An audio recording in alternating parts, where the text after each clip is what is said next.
¿Cómo está? ¿Cómo está, primo? ¿Cómo está? Bueno, quiero decirles algo, le voy a ser sincero, yo esta noche no podía venir. Estoy con calmantes porque tengo un dolor de muela muy fuerte, pero después de todos los esfuerzos que me contó Abraham que hicieron para poder tener este seguro hoy, yo dije que pase lo que pase, yo no puedo faltar, definitivamente. Gracias.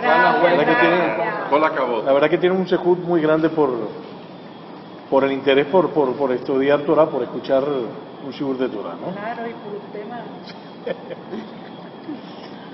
Bueno, vamos a hablar de un tema muy interesante. Yo quería hacer un énfasis, el énfasis siguiente, ¿no? Hay dos parashiyot que hace poco vimos, que son muy conocidas, la de Shelach y la de Korach, ¿verdad? Específicamente en el caso de Korach, la de Shelach es la de los Merakelim, de los espías, ¿no? Pero específicamente en el caso de Korach quiero hacer énfasis en el hecho de que ahí se cometen errores muy graves, hasta el punto de que no vamos a entrar en los detalles de la perashá, pero Korach, con 250 personas que lo están apoyando, terminan hundiéndose dentro de la tierra, ¿verdad? Porque conspiran contra Moshe Rabbeinu, quieren conspirar contra Moshe Rabbeinu. Ahora bien, es interesante el punto porque la Torá hace un énfasis muy especial en la cualidad intelectual, moral y consanguínea, vamos a decirlo así, de los protagonistas. Entonces la pregunta es clara. Oye, una persona tan inteligente, una persona que se considera tzadik, una persona que se considera un nivel moral excepcional, ¿cómo puede llegar a ser una cosa tan fea? ¿Ok? Y esto va a ser muy importante para nosotros en la vida, para poder aprender, porque yo quiero partir de un tema que ahorita voy a decir, bueno, los que están aquí al lado mío están viendo ahí. Yo quiero partir de un tema específico, pero ese tema lo podemos extrapolar para otros detalles que voy a decir más adelante que pueden ser muy importantes para manejarlos en nuestra vida. Hay una cosa que a mí nunca se me olvida, y es que hay un libro de Dale Carnegie, yo lo he comentado aquí en varias oportunidades que he hablado aquí con ustedes. Es un libro escrito en el año 46, en 1946, extraordinario. Un libro que está súper actualizado, él no es judío, y es uno de los pocos libros que yo he visto que los rabinos más conservadores recomiendan su lectura. Dale Carnegie, el nombre no es muy subjetivo, pero no importa. El libro se llama Cómo ganar enemigos e influir sobre las personas. Pero el libro es extraordinario, ¿no? Ahora, el primer punto que él trata en el libro es el de la crítica. Y él hace una aclaratoria que yo por lo menos la primera vez que lo leí me quedé pasmado, a mí me impresionó mucho. Yo aprendí mucho de ese libro, yo personalmente aprendí mucho de ese libro. Y él dice así: tú quieres criticar a alguien, ¿con qué objeto quieres criticar a alguien? Tú quieres criticar a alguien para que la persona mejore. Dice, estás equivocado. La naturaleza humana no funciona así. Así mismo establece Dale Carnegie. Es más, hay una mitzvah en la Torá, hoy en día se trata con una óptica distinta, hay una mitzvah en la Torá donde se establece claramente que si tú ves a tu prójimo que está cometiendo un error, tú estás obligado a aclararle a él y decirle que lo que está haciendo es incorrecto para que él se encarrile, vaya por el camino. Hay jajamín que consideran de que esa mitzvah hoy en día es prácticamente inaplicable, porque las consecuencias son mucho peores de lo que uno está... O sea, porque si tú criticas a una persona, no logras el objetivo buscado y al final, más bien hasta estás perjudicando a la persona. Esa persona termina guardándote rencor o algo así semejante, ¿no? Entonces, ¿qué quiere decir? Nuestros jajamim hoy en día han dicho con respecto a esa mitzvah de que se puede ejercer esa mitzvah, pero con mucho cuidado, con mucha cautela. Es decir, mucho tacto. Exacto, mucho tacto. Tú ves que un compañero tuyo, una compañera tuya está cometiendo un error, tú tienes que tratarlo con mucho tacto, una indirecta, hacerlo ver como si fueras tú mismo el que está cometiendo ese error. Hay que buscar tácticas para no herir a la otra persona. Ahora, ¿por qué estoy diciendo yo todo esto? Voy a explicar el punto. Dale Carnegie en ese momento él dice tú quieres criticar a alguien, la primera reacción de la persona que tú critiques es que él te va a negar lo que tú le estás diciendo. Vayan, prendan la televisión, nada más con prender la televisión, o salir a la calle y se van a dar cuenta. El mundo está lleno de eso. Gente que está criticando y el otro que está negando la crítica. Continuamente. Y es la naturaleza humana, así fuimos formados nosotros. O sea, nuestra naturaleza humana es así. El hombre, cuando digo el hombre me estoy refiriendo a ambos sexos, por supuesto. El hombre no reconoce sus errores. Sobre todo cuando lo están atacando. Él como el mecanismo de defensa, él va a empezar a negar, y no solamente eso, se va a poner todavía más bruto, se va a poner todavía más terco en su posición. Y entonces, ¿qué es lo que dice Dale Carnegie ahí en ese momento? Dice, mira, tú tienes que entender que cuando tú vas a tratar con los seres humanos, no puedes aplicar la lógica. Los seres humanos no son lógicos. Por supuesto, si tienes que estudiar matemáticas o tienes que un examen de física, tienes que aplicar la lógica. Pero en nuestra naturaleza, propiamente hablando, nosotros no somos seres lógicos. Somos, así dice textualmente Dale Carnegie, somos seres llenos de prejuicios, de rencores, de complejos, hay cualquier cantidad de factores que afectan nuestra capacidad de juicio. Y subjetivamente cometemos cualquier cantidad de errores. Y de eso se trata lo que vamos a hablar hoy. Hoy vamos a hablar, eso la Torah lo llama las mitot. Mitot significa medida en hebreo. Las mitot, traducido al castellano, sería algo así como rasgos de carácter. Los rasgos de carácter que tiene la persona.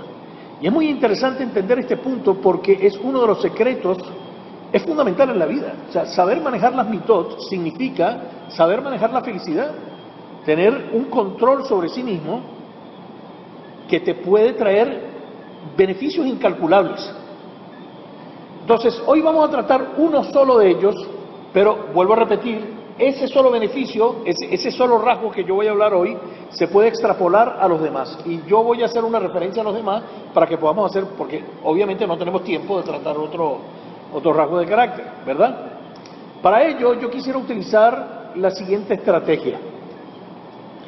Vamos a imaginarnos que, yo no soy médico ni nada que se le parezca, pero vamos a imaginarnos que tenemos un médico haciendo un diagnóstico, ¿verdad?, con un paciente. Vamos a imaginarnos de esa forma para poder entender el tema que voy a dar ahorita.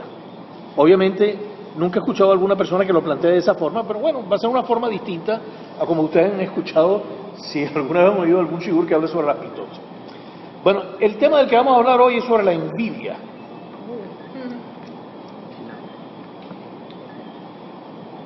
Kiná, exacto.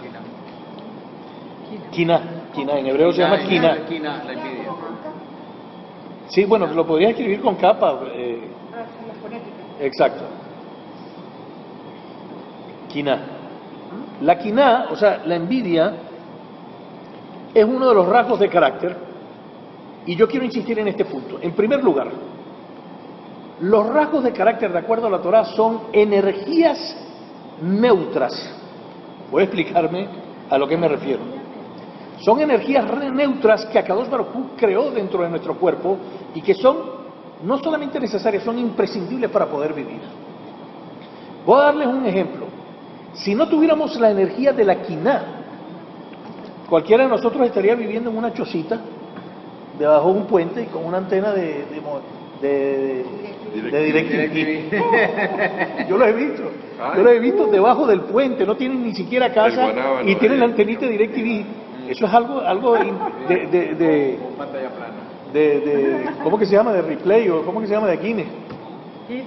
Increíble. Bueno, entonces, si no fuera por esta energía, nosotros viviríamos en una chocita ahí tirados y no tendríamos ningún incentivo por tratar de vivir en una casa como Dios manda, tener un carro, tener un cierto estatus, ¿verdad?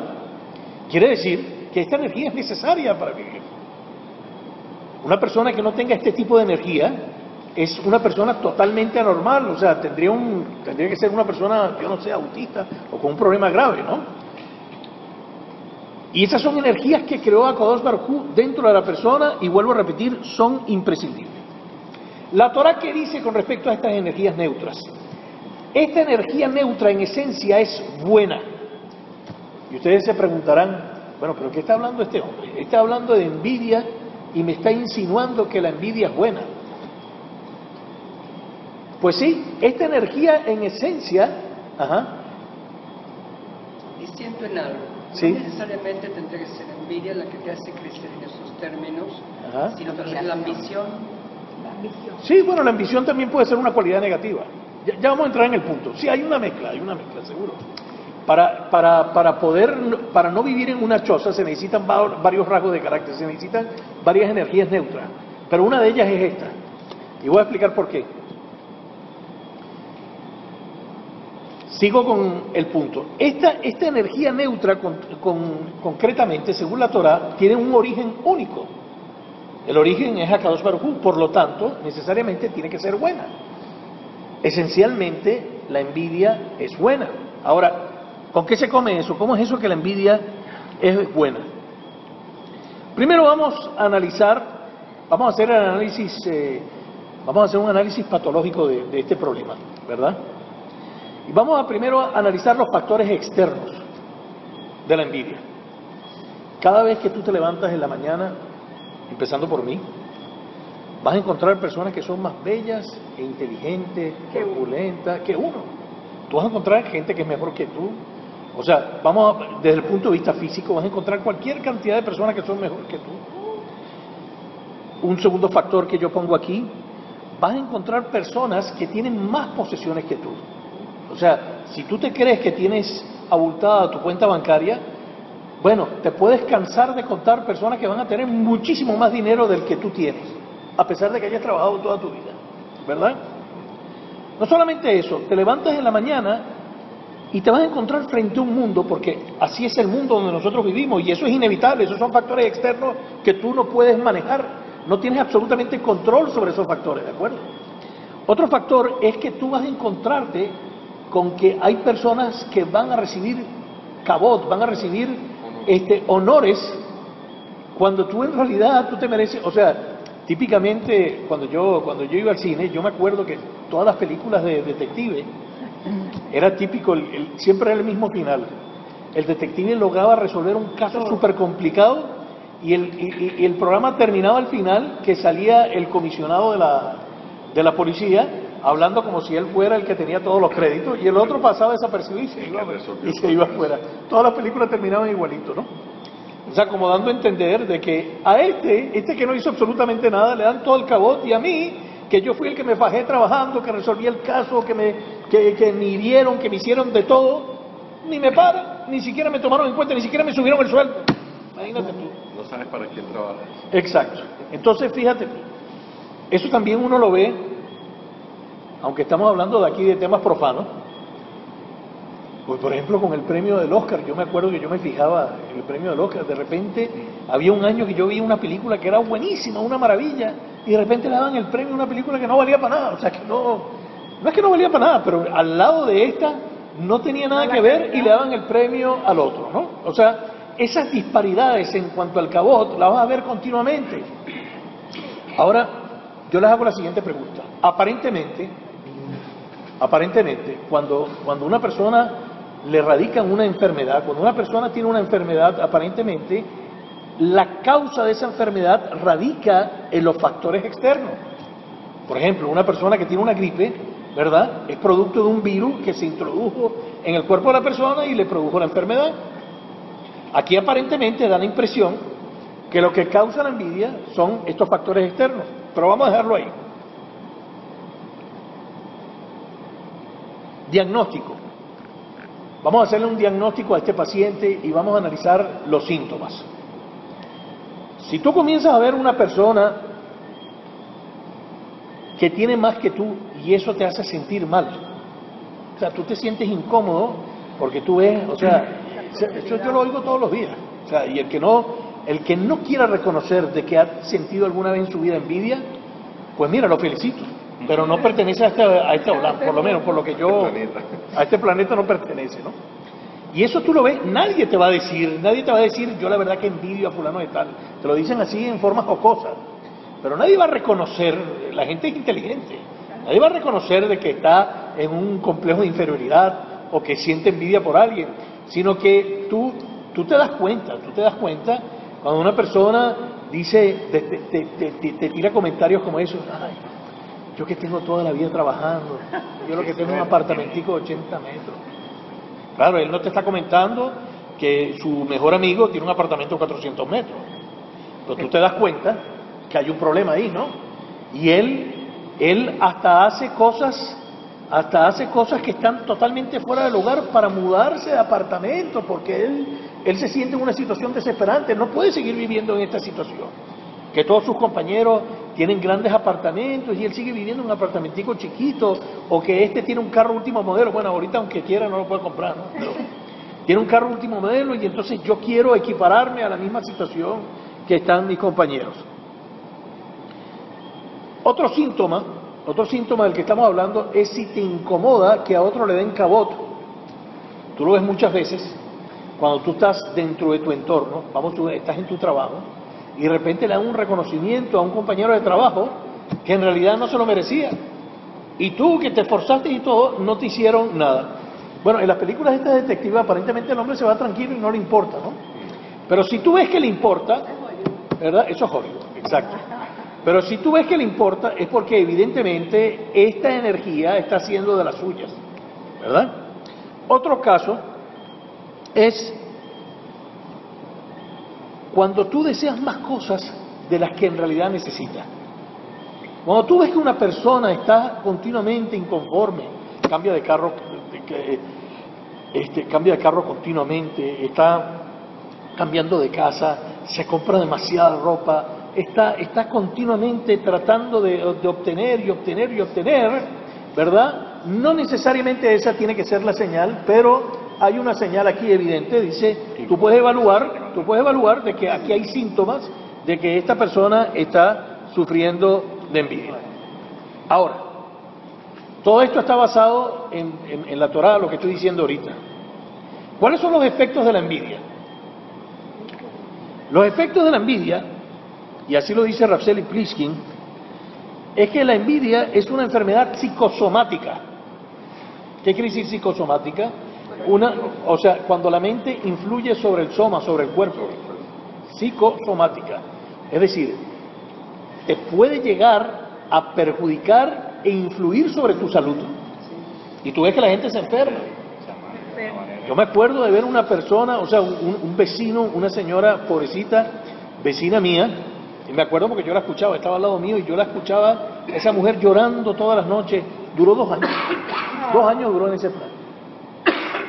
Después se murió la mesquina. O sea, tuvo tanto sufrimiento, no me interesa ni siquiera las razones, pero yo lo oía todas las noches llorando. Sufrió tanto esa mujer que al final se terminó yendo de este mundo, ¿no? Otra cosa, Ramiller decía que está totalmente comprobado de que todos tenemos células cancerígenas dentro del cuerpo y que este tipo de problemas promueve el crecimiento de esas células cancerígenas. Es decir, una persona que esté con tranquilidad, con paz mental, con tranquilidad mental, ¿verdad? Es muy posible, aparte, independientemente de que sea una cuestión congénita o algo, no vamos a entrar en esos detalles, es muy posible que él no provoque el crecimiento de un tumor maligno. Que se active. Pero una persona que sufre de estos problemas de rasgo de carácter, es muy posible que active, o sea, es como una llave que activa el crecimiento de estas células cancerígenas. Está de más decir que otro de los efectos de la envidia es la tristeza, la preocupación, la depresión, ¿verdad? Y el cuarto punto sería odio. Tú ves gente con odio. Piense que aquí estos políticos que llevan 14 años en el poder se han encargado de crear todo este tipo de compleja inferioridad, crear este tipo de rencor entre una misma sociedad que antes no tenía ese sentimiento, ¿verdad? Y que en cierto sentido está enferma. Hay psiquiatras que dicen que Venezuela en cierto sentido está enferma por todo este tipo de cosas. Ok. Entonces, yo voy a pararme aquí un momentico y le voy a hacer una pregunta a ustedes. Hemos hablado de los factores externos, hemos hecho una definición de la envidia y hemos hablado de los efectos, ¿no? Los factores externos y el diagnóstico, ¿no? Factores externos, el diagnóstico y los efectos. Ahora, yo les hago la siguiente pregunta. ¿Qué es lo que causa la envidia? ¿Cuál sería la causa de la envidia de acuerdo a lo que han escuchado hasta ahora? ¿Alguien quiere opinar? ¿Cuál cree usted que sería la causa de la envidia? Lo que los otros tienen que lo muestran, ¿no? No le hablamos de los ¿Ah? Pues al más alto. Cuando alguien muestra lo que tiene, yo tengo una casa grande y la muestro, lo muestro, se lo yo mismo no tengo, le causa a otros envidia. Ok. Inconformidad. Esa es una prioridad. Ah, Inferioridad. Inconformidad. inferioridad. Inseguridad. Inconformidad. Inconformidad, inseguridad. Ajá, ¿alguna otra opinión? Una ambición de medida. ¿Qué necesidad tienes tú de tener toda esa medida? Exacto, pero ¿qué es lo que causa esa... Entonces, ¿quién la provoca o el que? ¿Qué es lo que causa ese tipo de sentimiento? Bueno, el que- Porque, un momento, como estamos en un análisis patológico, estamos en un análisis médico, yo tengo que buscar la causa, tengo que extirpar la causa para quitar el mal. Lo que pasa es que a veces hay un nivel, ¿sabes? ¿Ah? Pudiste hacer feliz. No estar feliz es un estado, es el estado en el que estoy. ¿Ah? Es el efecto. Lo que ¿Ah? no pudiste hacer, lo están haciendo otras personas y te envidia que no lo pudiste hacer. O sea, es la Ok, lo que no pudiste hacer lo está haciendo otra persona y existe envidia, más o menos lo que ella dijo. Ah, bueno. Ajá. Pero hay, ¿sabes qué? Hay un promedio, vamos a poner una medida. Hay gente que de repente hay un promedio, hay gente que puede estar por debajo del promedio, otras por arriba del promedio. De repente, cuando ya la sociedad se impone esto, perro, un celular así, una esto así, una otra así, y de repente alguien está por debajo, ya no es una persona que le va a generar envidia, sino que sería la sociedad entera, porque tú vas a ver que es generalizado. Es la presión. Ahora ya, de repente, claro, que alguien se obsesione Presión. porque Richard Branson tiene, yo que sé que, bueno, No, tú y te no estás solamente yéndote eso. al punto máximo, pero hay veces que hay un nivel, pienso yo, me dirás tú, que como que es el estándar, y si alguien está por debajo de ese estándar se puede sentir mal, y hay gente incluso que puede sentirse bien porque dice, bueno, yo soy parte de lo que es el estándar, e incluso pudiera no sentir una envidia, porque si ve alrededor y dice, bueno, el 70% Más o menos estoy dentro de eso. estamos aquí, que un 30 esté por encima, no es una cuestión para tú volverte loco a salir a, digo yo, no sé si tú, Sí, bueno, pero el estándar al que tú te refieres es un estándar más que todo de carácter económico.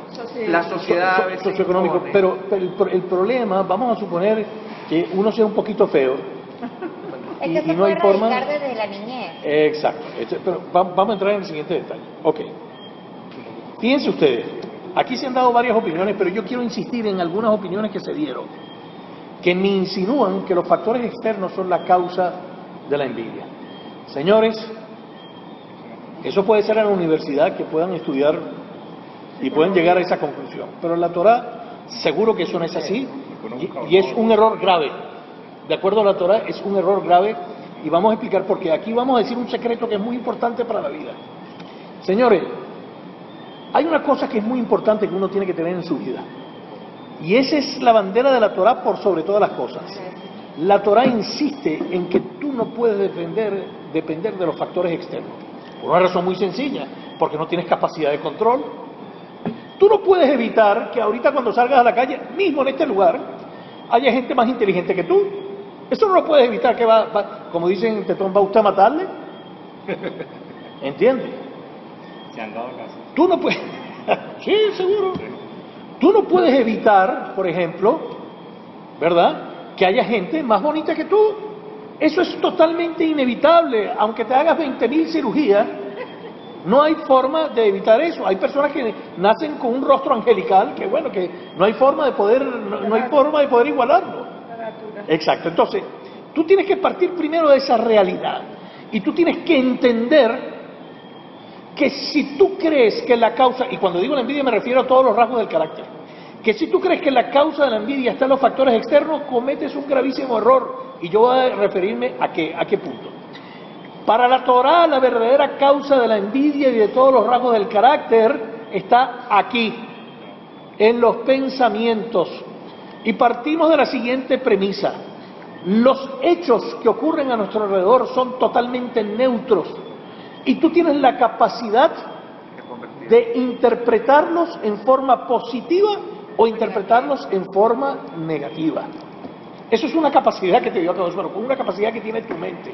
Aunque tú creas, y lo voy a decir con total responsabilidad, aunque tú creas que estás haciendo el papel de tonto, porque muchas veces el Yetzer Hara te traiciona y te hace sentir como si fueras un tonto. Está bien, está bien. Aunque tú creas que estés haciendo el papel de tonto, ¿verdad? Aún así, tienes que interpretar en forma positiva los acontecimientos que están a tu alrededor. ¿Por qué? Por una razón muy sencilla, una razón de sentido común, práctico. No puedes cambiar la realidad, no puedes manejar la realidad, pero tu mente sí la puedes manejar. Eso sí lo puedes manejar tú. Y dicho sea de paso, quiero insistir en el punto, no es absolutamente nada fácil. Exige muchísimo trabajo. Es una cuestión que tú tienes que controlar todos los días. Todos los días tú tienes que analizar, tú tienes que hacer un inventario. Tu Yetzer Hara va a tratar de buscar la forma de que no lo hagas, pero tú todos los días tú tienes que hacer un inventario, a ver cómo me fue el día de hoy, con qué personas me encontré hoy, qué tipo de experiencias tuve hoy, dónde cometí yo mis errores, cómo analicé yo esta situación, cómo la vi. Te pones, tienes que hacer un resumen de los acontecimientos que te ocurren durante el día y tratar de hacer un esfuerzo por interpretarlos en forma positiva, que no es nada fácil, vuelvo a repetir. No es nada fácil. Se han hecho cualquier cantidad de experimentos donde la mayoría de la gente analiza un hecho como negativo y otro lo analiza como positivo. Entonces, la persona que logra analizar las cosas en forma positiva es una persona que puede llegar a dominar este problema. Por ejemplo, voy a dar 3 ejemplos concretos que da el Pirkei Avot para poder entender lo que estamos hablando aquí. Creo que yo los había comentado en el shiur que di sobre la felicidad, pero no importa, vamos a volver a repetirlos acá. Fíjense ustedes el detalle. El Pirkei Avot dice, ¿quién es el rico? De acuerdo al Pirkei Avot. El que está alegre, satisfecho con lo que tiene, pero no satisfecho en el sentido de resignado. Él va a trabajar y va a hacer todo lo posible por seguir adelante y por mejorar.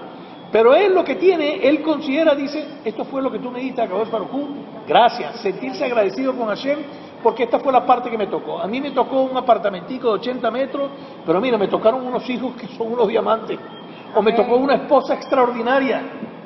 De repente al que le tocó el apartamento de 400 metros, tiene 20.000 problemas, los hijos los tiene abandonados, la esposa le montó los cachos, qué sé yo, cualquier cosa. O sea, no venimos a analizar el problema de cada quien, sino que tú tienes que en forma introspectiva analizar tu situación. Y tú tienes que partir de la base, siempre y cuando creas en un creador, tú tienes que partir de la base que Akadosh Baruj Hu, lo que tú tienes es lo que Él te dio y lo que Él considera mejor para ti. Me refiero a la parte material, a la parte anímica, todo. Entonces, una persona que logra, que no es nada fácil porque el mundo te bombardea. O sea, tú prendes la televisión y te dice continuamente cuál es el mensaje. Si tú no tomas Coca-Cola, tú eres un pobre diablo. Si no vas para Miami. Si no vas para Miami, tú no sirves para nada. Tú eres un arrastrado. Un pata en el suelo, como dice. Y te lo dicen en forma bonita, no te lo dicen como yo estoy diciendo. Te lo dicen en forma bonita y te crean todo un cuadro bellísimo alrededor para que tú te emociones y toda esa cuestión. Pero esos son bombardeos que tú recibes bombardeos psicológicos que tú recibes todos los días.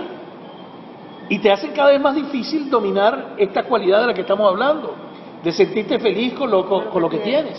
Ahora fíjate tú, ¿por qué el Pirkei Avot dice que es feliz el que está feliz con lo que tiene? Por una razón muy sencilla, porque tú la cuenta bancaria no la puedes controlar. Si yo mañana me levantara y yo dijera, por dar un extremo, y yo dijera, mañana en vez de trabajar 8 horas diarias, voy a trabajar 15 horas diarias porque yo quiero tener la fortuna de Bill Gates. Yo no creo que Bill Gates trabaje más de media hora al día. ¿De qué trabaja? Si es que trabaja, exacto, hoy en día. Si es que trabaja. Bueno, ¿ustedes creen que el hecho de que yo me dedique a trabajar 15 horas diarias va a garantizar en algún sentido el hecho de que yo voy a llegar a tener la fortuna de Bill Gates? Absoluto, no tiene absolutamente nada que ver. no tiene absolutamente ninguna relación. Como fulanito de tal tiene un apartamento de 400 metros en la mejor organización, yo ahorita voy a trabajar más y voy a salir para adelante y yo me voy a comprar mi apartamento de 400 metros. Muchas veces no ocurre eso y la persona hasta termina cometiendo delitos hazme jalila para poder llegar al otro nivel, porque la envidia lo lleva hasta ese punto. Entonces vuelvo a repetir, el Pirkei Avot que te está diciendo, ¿cuándo eres rico tú? Cuando tú tienes control sobre tu riqueza, cuando tú estás alegre con lo que tienes. Y para la Torah el autocontrol es fundamental. El Kavod, ¿ustedes han visto algo más traicionero que el Kavod? ¿Ah? Estás trabajando toda tu vida, haces de todo bien y ni te paran, y de repente hiciste algo que no fue nada significativo y todo el mundo te empieza a dar Kavod y te empieza a dar importancia y dices, bueno, ¿y qué le pasó a esta gente? ¿Se volvió loca? ¿Ah? Bueno, simple y llanamente que si tú te dejas llevar por los factores externos, vas a vivir toda tu vida amargado. Vas a vivir toda tu vida amargado porque tú no controlas esa situación. ¿Saben quién es la persona honorable de acuerdo al Pirkei Avot? La que huye del cabo. No, ese es un concepto de la Torah, que huye del Kavod. La Torah dice que el que huye del Kavod, el Kavod lo persigue. Y es verdad. Pero no ese es el tema que estoy diciendo. El Pirkei Avot dice textualmente que la persona honorable es aquella que le da Kavod a los demás. Pero entonces viene la pregunta, ¿por qué el Pirkei Avot dice que es honorable el que le da Kavod a los demás? ¿Por qué? Por una razón muy sencilla. Porque el Kavod que te den a ti no depende de ti, pero tú sí puedes controlar el Kavod que le vas a dar a los demás. Tú tienes un poder inmenso de hacer feliz a mucha gente. Y la gente, ¿qué es lo que hace? ¿Cuál es la reacción natural? La reacción natural es así. Él no me felicitó, yo tampoco lo voy a felicitar. Él no me saludó, yo tampoco lo saludo. En cambio, que un yehudí que pueda controlar verdaderamente esa característica, ¿qué va a hacer? Él no me invitó, yo lo voy a invitar. No me saludó, yo lo voy a saludar. Y lo voy a saludar con cariño. Lo voy a saludar con cariño. Y créeme, aunque tú sientas que estás haciendo el papel de tonto, funciona. Y si tú te esfuerzas, o sea, yo soy testigo de eso, y si tú te esfuerzas en hacer lo que estamos diciendo aquí, los efectos van a ser inconmensurables. Yo no sé si yo les dije, hay una estadística que salió hace poco, monstruosa, una estadística que salió hace poco en Estados Unidos, que dice que hay aproximadamente 12 millones de personas recluidas en hospitales por depresión en Estados Unidos, que es un porcentaje grande. De esas 12 millones de personas, solamente el 16% de esas 12 millones de personas tiene una causa aparente de su depresión. ¿Qué significa eso? Causa aparente de su depresión, dice, ay, bueno, el mesquín está aquí porque se le murió un familiar, es lógico que esté pasando por una situación difícil. Eso es una causa aparente. Está aquí porque resulta que tenía un negocio y se le quemó el negocio y el seguro no le pagó el negocio. Bueno, mira, se entiende que pobrecito está pasando. No. ¿Qué quiere decir? Quiere decir que el 74% restante no sabe por qué se deprimió. ¿Pero tú has visto algo más trágico que lo que estoy diciendo ahorita? No sabe por qué se deprimió. ¿Por qué? Porque está hundido dentro de una sociedad que lo hace depender de estos factores externos, lo que estamos diciendo, que él sin darse cuenta termina deprimiéndose. Y le voy a decir una cosa, la Torah habla mucho de este punto. Oigan bien sobre el punto de la depresión. Y yo en base a mi experiencia, yo he llegado a la siguiente conclusión. Ram Miller decía mucho, ustedes van a ver que yo comento mucho a Ram Miller. Ram Miller decía mucho, dice, mira, yo puedo resolver las depresiones de un día. Pero si va más allá de eso, eso ya no me compete a mí. Ya yo ahí no puedo, y créanme que las personas que están encargadas de resolverlo, en realidad no lo resuelven. Lo que hacen es poner trapitos calientes, pero no lo resuelven. ¿Por qué? Porque el único que en realidad puede resolver ese problema eres tú mismo. Psicólogo, Ramírez, perdón. El psicólogo no va a resolver No, nada. Ramírez, El Ram Miller, no es psicólogo, no es psicólogo. ¿quién es? Un rabino que estudió mucha Torah. que tiene sabiduría de Torah. Un sadique. Voy a explicar lo que estoy diciendo ahorita. Voy a explicar lo que estoy diciendo ahora. Señores, ninguno de los que estamos aquí nos salvamos de eso. Hay días que tú te levantas en la mañana y no te provoca hacer nada. Y te sientes, no sé, la mente se la juega con uno. La mente te la juega con uno y entonces te levantas una mañana y dices, ¿y yo para quedo en la cama. qué estoy trabajando en esto? Y de repente te viene a la mente, es como un yecharará que entra entre la mente y todo el proyecto que yo estoy haciendo, ¿para qué? ¿Qué sentido tiene todo esto? ¿Y qué estoy haciendo? Hasta te viene, de repente te levantas en la mañana y yo, estos hijos que tengo, no sirvo para nada. O sea, todo el mundo sin excepción le pasa eso. Todo el mundo sin excepción le pasa eso. Por supuesto, yo no voy a entrar en problemas congénitos o problemas que falte algún líquido en el cerebro, alguna cuestión así. No voy a entrar en ese detalle porque yo no lo manejo en absoluto y lo que estamos hablando no tiene nada que ver con eso. Pero sí les puedo decir una cosa por lo que yo he presenciado. Esas depresiones de un día, si las manejas mal, se pueden llegar a convertir en una depresión patológica sin cura. En una depresión crónica. Quiero decirles una cosa. El único pasuk de la Torá que habla sobre la felicidad dice textualmente: y serás alegre con todo lo bueno que te ha dado Dios. No, espera. Viene la pregunta. Jajamín se hace la siguiente pregunta. Bueno, ¿cómo es eso que serás alegre con todo lo bueno que te ha dado Dios? Eso es obvio, si te está dando algo bueno, se supone que tiene que estar alegre. Y dice, no, señor. La Torá insiste en el factor de decir, serás alegre con todo lo bueno.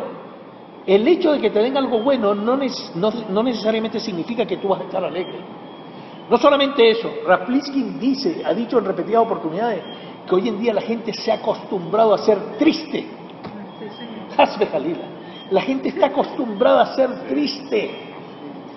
La gente está acostumbrada a ver el mundo volteado, en interpretar las cosas en forma negativa y se hunde dentro de ese mundo y lleva años y años pensando de esa forma. Y cosechan una idea que tiene tanta fuerza dentro de ellos. Miren, no hay nada más trágico, y yo lo he visto hasta con personas cercanas, no hay nada más trágico que cuando tú quieres una persona y le das todo lo bueno que tú le puedes dar y no la ves feliz. Digo, Rimpono Sherolam, la quiero ayudar a esta persona y no puedo. Le compro esto, le doy esto y sigue triste. De repente esa persona de buena fe, porque, o sea, está agradecida contigo y te dice gracias por el detalle y toda esa cuestión, ¿verdad? Por ser amable contigo, por ser cortés contigo. Pero la realidad es que tú te das cuenta, tú miras en profundidad y tú ves que esa persona sigue infeliz. Y no hay nada en el mundo que le pueda quitar esa infelicidad. Le consigues marido, le consigues casa, le consigues hasta niños, le consigues el dinero que quiera, nada. No hay forma que esa persona pueda ser feliz. Tomó esa decisión, tomó una decisión Otro ejemplo. ¿Quién es el poderoso de acuerdo a la Torá? Con esto doy el tercer ejemplo y termino con estos ejemplos del Pirkei Avot. De acuerdo al Pirkei Avot, ¿quién es el poderoso? Normalmente, cuando tú oyes poderoso, una persona que tiene fuerza, o una persona que tiene poder económico, ¿verdad? Aquí se hace lo que yo digo, yo tengo poder aquí, yo hago lo que yo quiero. Aparentemente eso, en el mundo occidental, se considera que esa persona es poderosa. A mí me dijeron, no estoy seguro, o sea, me lo contaron, que Pablo Escobar, ustedes saben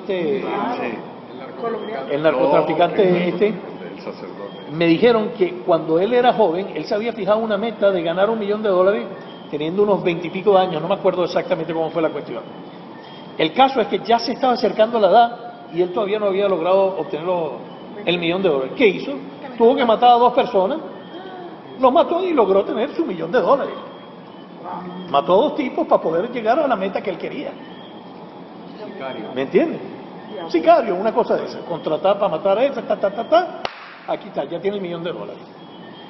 ¿Qué quiere? O sea, para que ustedes vean hasta dónde puede llegar la persona, cómo puede errar su juicio sobre las cosas, sobre el mundo que está a su alrededor. Uno de los principales problemas que hay en este mundo es la arrogancia. La arrogancia es la madre de todos estos rasgos negativos del carácter. La persona arrogante, ¿verdad? En este caso de la envidia es evidente, porque la persona arrogante quiere que las cosas sean como él quiere que sea. Ah, este tipo tiene más plata que yo. No, señor. Yo voy a tener más plata que él. Yo voy a tener mejor posición que él porque yo soy fulano de tal. Y los hay muchos. La baja autoestima es otro factor que influye en el juicio de la persona. Ustedes saben, yo había comentado el otro día en un shiur el libro de Rastwersky, que se llama Hagamos un hombre, que es un libro que habla específicamente sobre la autoestima. Él en ese libro dice algo muy interesante. Él es psiquiatra y él dice que en sus años de experiencia, dice que las personas que más sufren de baja autoestima son las más capaces. Imagínate tú, es decir, una visión distorsionada de su propio ser. Ellos comienzan a verse o considerarse que no tienen tales capacidades, ya sea por la crianza, por todo. Ok, entonces, ¿qué es lo que tienes que hacer tú? Irte a donde un psiquiatra para que te dé una pepa y te quedes 4 días dormido y vuelvas otra vez al mismo problema. Así no vas a resolver el problema. Fortalecerle lo bueno. Fortalecer, o sea, la Torah es el mejor antídoto. Si tú te metes en un mundo de Torah y te alimentas de pensamientos positivos y tratas de... o sea, tú tienes que insistir, los hechos que están a mi alrededor son neutros. Yo soy el que decido cómo son los hechos que están a mi alrededor. Yo decido si los hechos que están a mi alrededor son positivos o negativos. Bueno, la prueba es de que, por ejemplo, aquí el gobierno de la oposición interpreta los hechos en formas diametralmente opuestas. Y son los mismos hechos. Todos los acontecimientos lo interpretan en forma diametralmente opuesta, ¿no? Si ellos tienen esa capacidad, ¿por qué nosotros no podemos tener la capacidad de interpretar en forma positiva todo lo que nos ocurre a nuestro alrededor? ¿De acuerdo? Ahora, entonces vamos a sacar una conclusión con respecto a este punto. ¿Cuál es ahorita, en definitiva, la causa de la envidia? Díganme ustedes ahorita cuál es la causa de la envidia. La mala interpretación. La mala interpretación, los juicios de valor que hace la persona. Está aquí. Y la Torah te está demostrando que tú sí tienes control sobre eso. Ni un psiquiatra, ni un psicólogo, si tú no pones de tu parte, nadie te va a resolver tu problema. Eso es como dijo Ramírez una vez, que le dice, tú estás yendo al psicólogo. Dice, ¿cuántos años llevas yendo al psicólogo? Dice, 25 años. Llevo yendo al psicólogo. Dice, mira, ¿y te resolvió tu problema? Dice, mira, no me lo resolvió, pero por lo menos me ayudó a entenderlo. ¿Qué hacemos con eso? ¿Qué hacemos con eso? Y descubrió otros tantos. ¿Ah? Y descubrió otros Y tantos. descubrió otros tantos. Pero es el paso Pero no uno. lo ¿Ah? fortalece. El paso uno, entenderlo, ¿no? No, el paso 1 es que tú te sientes valientemente y tú digas, un momentico, vamos a analizar esta situación como es. Vamos a resolverme, yo voy a resolver mi problema. Y tú te asesoras con gente. Claro. Muy bueno. O sea, yo no tengo nada en contra de los psicólogos, pero antes de preguntarle a un psicólogo, eso como me dijo un compañero mío, que la esposa le dio un ultimátum de que tenía que ver al psicólogo, porque si no, ya ustedes saben, ¿no? Y entonces él le dijo un argumento muy sencillo. Él le dijo, mira, esta persona que nos va a ver, yo ya pedí su currículum, y yo ya me enteré que esta persona tiene 3 divorcios encima. Entonces, esta señora, no tengo interés de interpretar a nadie, ¿no? Pero una pregunta muy sencilla. Una persona que tiene 3 divorcios encima, oye, no creo que sea la más experta para recomendarme cómo llevar mi hogar. De repente me puede ayudar en otra cosa, pero no precisamente en este problema. Él mismo ha fallado. Él mismo ha fallado. Entonces, ¿qué me vas a recomendar? ¿Me vas a recomendar los mismos errores que tienes tú para llevar mi hogar? O sea, si una persona tiene crisis en su casa, va a ir con esta persona, ¿no? Tú tienes que ir donde un Rab, que tú ves que tiene 10 hijos y que todavía sigue amando a su mujer y tiene una familia como Dios manda y tiene todos sus hijos encaminados. A ese señor yo sí le voy a preguntar, o mismo que no sea un Rab, vas a un hombre que en realidad ha llevado su casa como Dios manda, ¿verdad? Que tiene un matrimonio ejemplar, o por lo menos aparentemente tiene un matrimonio ejemplar, y tú le preguntas a él y le pides consejo. ¿Para qué? Para que te ayude a desarrollar tu juicio de valor. Y una vez que tú desarrolles la habilidad de hacer tu juicio de valor, ahí tú vas a ver cómo los problemas se van resolviendo. Pero eso es un esfuerzo diario. Eso es un esfuerzo diario. Igual que la gente se destruye diariamente durante años para deprimirse. Hay que construir. Aquí tú también para construir tienes que esforzarte todos los días. Tienes que esforzarte todos los días porque esta vida no es nada fácil. Tú crees que solucionaste un problema y mañana te viene algo que ni te imaginaste. Y no te sientes preparado. A mí me ha pasado millones de veces. De repente me pasa un día algo que no me siento preparado para interpretarlo en forma positiva y entonces tengo que buscar consejo de alguien o tengo que buscar otros medios para tratar de analizar el problema. Pero sí tengo el objetivo muy claro. Hay que analizarlo en forma positiva. ¿Cómo? Ya veremos. Aunque me sienta que estoy haciendo el papel de bobo, quiero insistir en ese punto. Porque el Yetzer Hara lo primero que te va a hacer es hacerte sentir que estás haciendo el papel de bobo. ¿Ok? Hay una cosa que yo quiero insistir con respecto a esta distorsión de los juicios de valor. Por ejemplo, dice Rafseli Pliskin, ¿verdad? Tú envidias a una persona que tiene un penthouse de 500 o 600 metros cuadrados, pero tú llegas hasta ahí. El mundo, hacia afuera, todo se ve bonito, nadie muestra sus problemas. Exacto, tú ves a la gente y todo el mundo parece que estuviera estable. Entonces, ¿qué te dice típicamente el Yetzer Hara? Tú eres el único tonto aquí. El único que tiene problemas eres tú, porque mira cómo está fulanito, da gusto cómo se la lleva con su mujer. Yo, por ejemplo, yo vi una pareja que yo pensaba que eso era el matrimonio excepcional y el día menos esperado me enteré que fueron a pedir el divorcio. Y aparentemente eso parecía la pareja ejemplar. Las apariencias engañan, a eso es a lo que me estoy refiriendo. Entonces, muchas veces esos factores externos son ficticios. La mayoría de las veces son ficticios, esa es la verdad. No solamente que no existen, o sea, no solamente que tú tienes la posibilidad de interpretarlos en forma, si llegaran a ser verdaderos, tú tienes la forma de interpretarlos en forma adecuada, en forma positiva, sino que muchas veces son ficticios. Tienes una pantalla, de repente el tipo tiene un penthouse de 500 metros, pero tiene una hipoteca, ¿verdad? Y tiene una deuda ahí que el día de mañana, el día menos esperado, le embargan todo lo que tiene.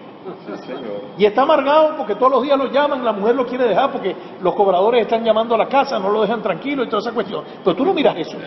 Tú nomás te fijaste en el apartamento. Mira fulanito está en el apartamento que tiene él y por qué nosotros estamos viviendo en esta posilga. Sí, nadie puede ver puertas adentro. No, una vez que, mira, yo te voy a decir una cosa por experiencia personal y creo que ustedes están de acuerdo conmigo. Cuando tú sales de tus zapatos, como dicen en inglés, y te pones a hurgar, tú dices, no, mano, déjame quedarme donde estoy. Tranquilo. Cuando dicen que el jardín del vecino, el pasto del vecino se ve más verde. Exacto, se ve más verde que el de uno. Exacto. Y entonces, y como dice que el que ve fuego al lado, que ponga su barba en remojo, ¿no? Nadie se pone en los zapatos de nadie. Exacto. Hay 20.000 dichos de lo que estamos diciendo. Entonces, vuelvo a insistir en que la mayoría de esos hechos externos que están alrededor son hechos ficticios, no son hechos reales, ¿verdad?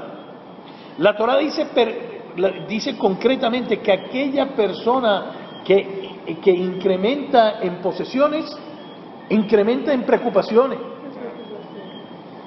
Entonces, mira, de repente, yo por ejemplo, fíjense, yo soy abogado, yo he tenido ciertos casos que he llevado, a mí no me gustan los divorcios, pero en algunas ocasiones de personas conocidas y todo que me han pedido el favor, o sea, después de que el rabino acepta toda esa cuestión, yo he permitido participar por hacer solamente una parte del procedimiento. Pero yo le voy a decir dos casos que yo presencié y le pregunté precisamente a la mujer, o sea, ya cuando estábamos haciendo todo, que no había nada que hacer, el divorcio y todo, y yo le pregunté a esas dos mujeres, mira, ¿cuándo fue la época que tú estuviste mejor con tu marido? Dice, ¿tú sabes cuál fue la época cuando yo estuve mejor? Cuando estábamos pelando. Cuando éramos pobres, nos llevábamos de maravilla. Después que mi marido empezó a ganar dinero y empezamos a comprar esto y empezamos a meternos en esto, empezaron los problemas. Pero eso no lo ve la gente. La gente solamente ve que estos señores se compraron esa casa, tuvieron esto, se tuvo esa empresa, ve la pantomima que ve desde afuera y se empieza a sentir mal y se empieza a sentir triste. Entonces, mira, no hay nada peor. Oigan lo siguiente, ¿cuándo es que empieza a sonar la alarma? ¿Cuándo es que empieza a sonar la alarma? Desde el punto de vista material, cuando tú sientes que lo que tú tienes no es bueno, ponte mosca, como dicen. Ponte mosca, ponte mucho cuidado, tienes que estar muy, muy alerta.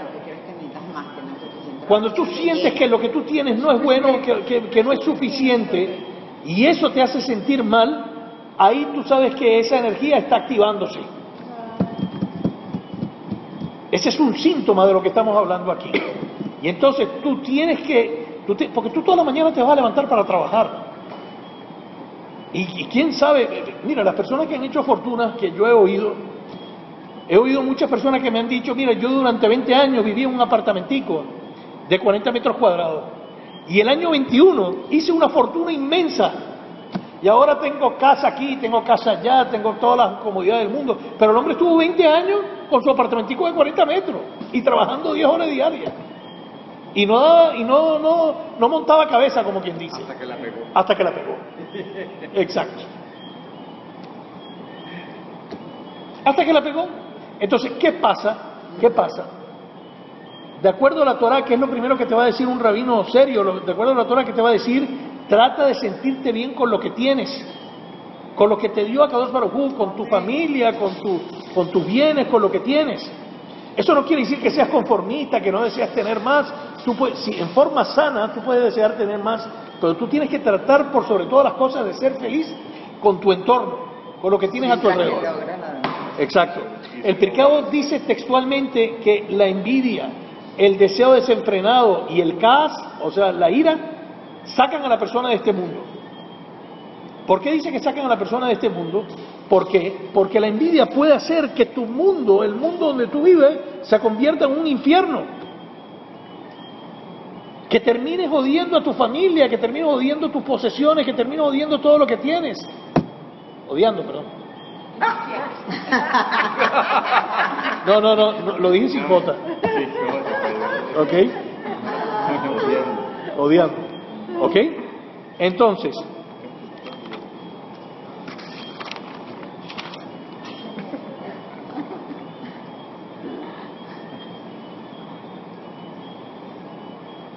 es muy importante, ¿verdad? Es un entrenamiento de la Torah. Un entrenamiento de la Torah, yo lo he dicho en varias oportunidades, aceptar los designios de Akadosh Baruj Hu. Si Él es en realidad el que controla todo, y uno tiene que aceptar de buena manera todo lo que ocurra, aunque pasen muchas cosas en la vida que uno no entiende por qué le están ocurriendo, pero uno tiene que tener la suficiente humildad. Ustedes saben que de acuerdo a la Torah, la humildad no es ser un arrastrado. La humildad no es una persona que tenga baja autoestima.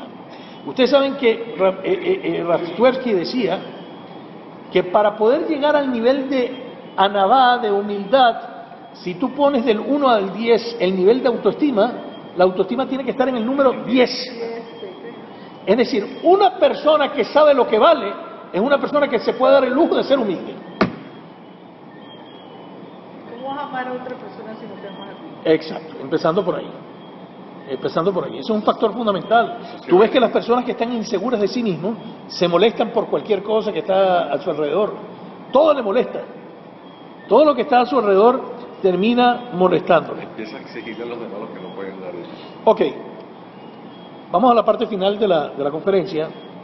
¿Cuáles son las técnicas que recomienda Jajamín para poder superar este flagelo? En realidad no pueden dar. Y le voy a decir una cosa, la Torá tiene una figura que es lo que se llama la envidia positiva. Eso yo no lo he oído en ninguna otra disciplina, ¿no? Y ya voy a entrar al final a qué se refiere con la envidia positiva, demostrándote que esta energía es neutra y que tu mente es la que activa la energía, para inclinarse hacia la parte negativa o a la parte positiva. Bueno, en primer lugar, una de las estrategias que tú tienes que aplicar es no hablar la Shonara.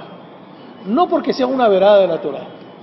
La persona que tiene Tú cuando ves una persona que está continuamente hablando mal de los demás, esa persona tiene envidia.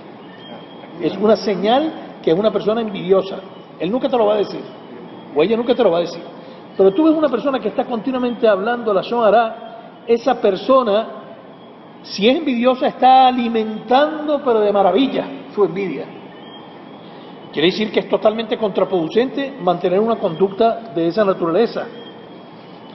Otra cosa, hay un pasuk en la Torá donde habla de un caso de, yo no sé si en uno de los shurim que di lo comenté, dice textualmente que si pasa un burro, o sea, una persona que está con su burro en la calle, ¿verdad? Y tiene que cargarlo, o tiene que descargarlo, ¿verdad?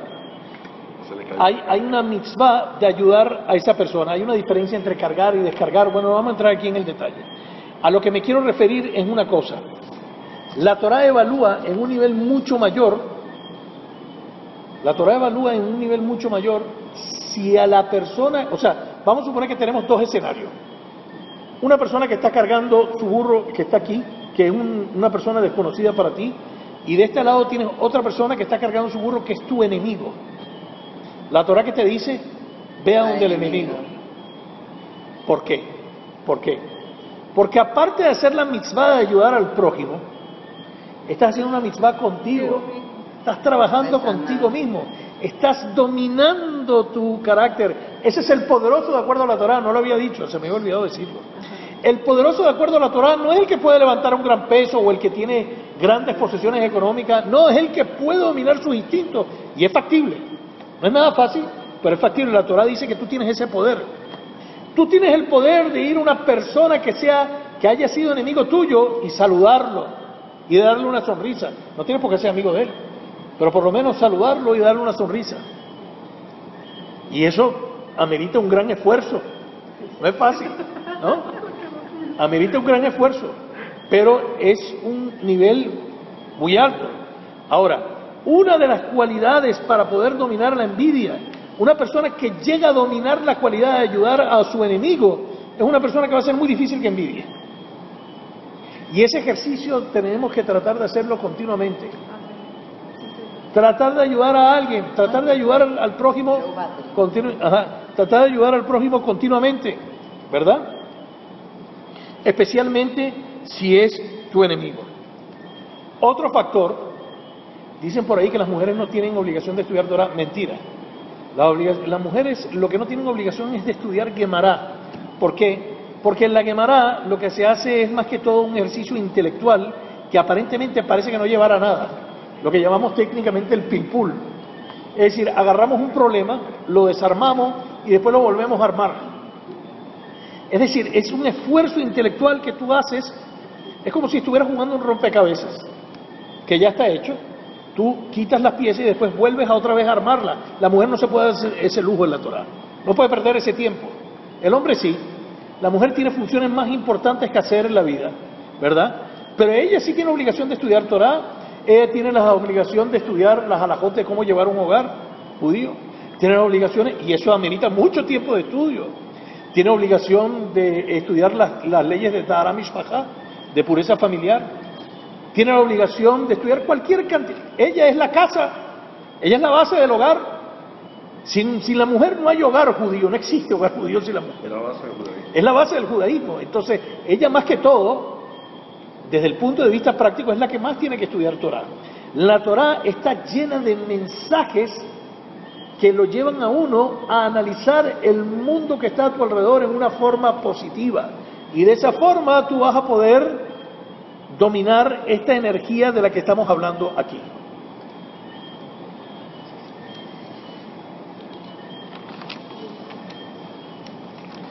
Quiero terminar con lo siguiente. Fíjense ustedes, hay una, se puede interpretar otros casos de envidia positiva, pero el caso típico del que habla la Torá de envidia positiva es que tú, por ejemplo, estás estudiando Torá y ves otros que llegaron a más nivel que tú. Y entonces tú dices, bueno, yo quiero ser como ese. Yo quiero ser como Ariel. Exacto. A mí sí me gustaba esa musiquita. Yo quiero ser como Ariel. Bueno, Y dice, yo quiero ser como ese. Si a ti la envidia te lleva a estudiar más, si a ti la envidia, y vamos a decirlo claro, porque la envidia en el mundo occidental se ve como algo negativo per se. No, no es así. Fíjense ustedes que la palabra kin'a en la perashá de Korah tiene una connotación negativa. En la perashá de Pinjas, que no es la que vamos a ver esta semana sino la otra, tiene una connotación positiva y se utiliza el mismo término. Se utiliza el término kin'a. Quiere decir que la envidia puede ser beneficiosa.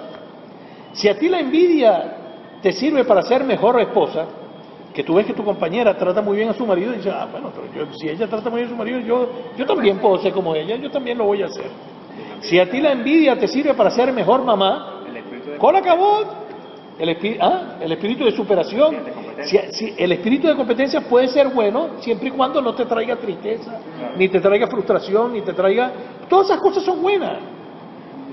El hecho de que tú te quieras comprar un carro de $30,000 y tú te ganaste tu dinero y te lo quieras comprar, eso no es malo de acuerdo a la Torah. Tú quieres tener un buen carro, bueno, ¿cuál es el problema? Siempre y cuando eso no te cause tristeza, no te cause... La envidia es sana. La envidia puede ser sana, todo depende de ti, todo depende de la forma como tú interpretas los acontecimientos que hay en tu alrededor. Eso es lo que yo quiero insistir. ¿Cuál es el concepto? O sea, si nosotros por lo menos aprendimos lo que yo voy a decir ahora, valió la pena lo que hablamos esta noche. Si entendemos que la envidia, de acuerdo a la Torah, es una energía neutra, ahí tienes todo el secreto, porque tú eres la que manejas la situación. Al tú saber que la energía es neutra, ya depende de ti el trabajo. ¿Por qué? Porque si la energía fuera per se negativa, ya no hay nada que hacer. Tú no puedes consumir una droga y decir, esto me va a hacer bien, esto me va a hacer bien, esto me va a hacer bien. ¿Ok? No hay forma. Fíjense ustedes, una vez me puse a pensar en este factor. Fíjense ustedes que la sabiduría de Kadosh Baruj Hu, cuando una persona trata de consumir algo que es nocivo para la salud, el cuerpo por naturaleza lo rechaza. Yo me acuerdo, a los 15 años yo agarré el vicio del cigarro y me acuerdo que estuve como un tonto haciéndome un esfuerzo por tratar de agarrarle el gusto al cigarro. Al principio lo aborrecía y traté de hacerlo hasta que logré empezar a fumar. Baruch Hashem, yo agarré el vicio a los 15 y me lo quité a los 17. Pero lo que quiero decir con esto es, oigan bien, las cosas negativas, cuando tú veas que el cuerpo tuyo rechaza, no desconozcas el mensaje que te está dando tu cuerpo es sabio. Tu cuerpo te está diciendo, stop, eso no es bueno para ti. Pero les voy a decir una cosa, fíjense en todo, es con todo en la vida. El cuerpo al principio rechaza cuando es algo malo, pero si tú joqueas, si tú insistes y quieres que esa parte negativa se haga parte de ti, va a llegar un momento en que el cuerpo va a reaccionar de una forma totalmente contraria, no puede vivir sin él. Ya el cuerpo se queda totalmente dependiente de ese vicio. La droga, por ejemplo, la droga es algo que cuesta agarrarlo al principio, ¿verdad? Pero una vez que tú lo agarras, ya no lo puedes dejar. El cigarro, el alcohol, las mujeres, todas las cualidades negativas. Todas las cualidades negativas cuestan al principio hacerlas, pero una vez que tú logras hacerlas parte de ti, ya después no te las puedes quitar. Entonces, ¿qué quiere decir esto? La depresión es el mismo problema del que estamos hablando aquí. Si tú dejas que un problema, o sea, si tú te enfocas en interpretar en forma negativa un acontecimiento que te ocurrió, y tú sigues en eso, tú sigues en ese pensamiento y sigues en ese pensamiento, ya va a ser parte de tu propia mente, y ese pensamiento ya que está enfrascado en tu propia mente se va a encargar continuamente de destruirte hasta quitarte la vida, lo alén. Y de eso tenemos que tener mucho cuidado. Igual que todas estas características que hemos visto sobre la envidia, la podemos aplicar sobre el caos, sobre la ira, la podemos aplicar sobre los insultos, la podemos aplicar sobre los deseos desenfrenados, sobre los deseos desenfrenados que tiene la persona, o sea, greed, ¿cómo se dice en castellano? La avaricia. La avaricia, la codicia. La codicia, o sea, todos esos factores negativos, ¿verdad? Todos tienen un factor común, que son neutros. Entonces, ¿qué quiere decir? Y finalizando, que la causa de todos esos factores negativos están precisamente en los pensamientos, no en los factores externos. Si nosotros tenemos esa receta, vamos a resolver muchos problemas de nuestra vida. Los valores intangibles del pueblo. Gracias. Del ser humano. Muy bueno.